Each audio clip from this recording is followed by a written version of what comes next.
Hello everyone. Today I want to talk to you about your utility bills in Indiana and why they aren't just shaped by economics, they are shaped by politics. And a big part of that comes down to one thing: who controls the process and who holds the power within it.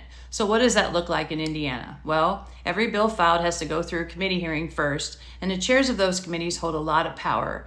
They decide what bills get heard. So even if a bill has strong public support, even if lawmakers back it, it can be stopped before there's ever a real debate. If a committee chair doesn't call the bill, that bill dies. So let me walk you through a real example. Not only do I serve as a state rep, I'm also a nurse practitioner, and a bill that I have filed the last several years, a bill that would benefit nurse practitioners and patients, a bill that has even been filed in the Senate and passed out of Senate committee twice, has never gotten a hearing in the House. Why is that? Well, because the Indiana State Medical Association, a lobbying group, opposes the bill, and the chair of the health committee in the House is a member of the ISMA, and he refuses to hear the bill. So even though the bill would lower costs and improve access to health care, it has never moved forward. That's how much power exists in the process and how easily it can be used to stop change. So what does that tell you? It tells you the direction of utility policy in Indiana can be influenced by just a few key leaders. Now add this: Indiana has a part-time legislator. Time is limited, there are competing priorities, and this is where the lobby groups come into play. They take ideas and turn them into policy. They organize support or opposition. That's why large organizations have lobbyists.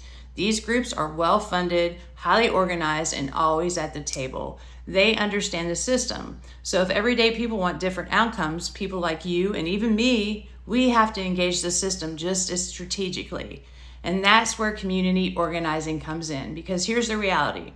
One voice is easy to ignore, but 1,000 organized voices showing up with the same message at the same time, that's not easy to ignore. And this is how you hold elected officials accountable: through consistent, visible engagement in the process. Not by shaming on social media or threatening to vote them out, but by showing up while decisions are being made. This is the power of the grassroots movement, because going up against investor-owned utility lobbyists in Indiana is not a small fight. Their lobbyists just aren't there during a crisis, they are there every single day. Meanwhile, most people are working and raising families and don't have that kind of time or infrastructure. So where does that leave everyday people? Well, we're outmatched unless we get organized. So next week, I'm going to break down real policy options for change and the pros and cons of each. And then it comes down to you. What policies will you support, and are you ready to help move them forward? Once again, I am always honored to serve you, and I am welcome to any comments as long as they are kind. Thank you.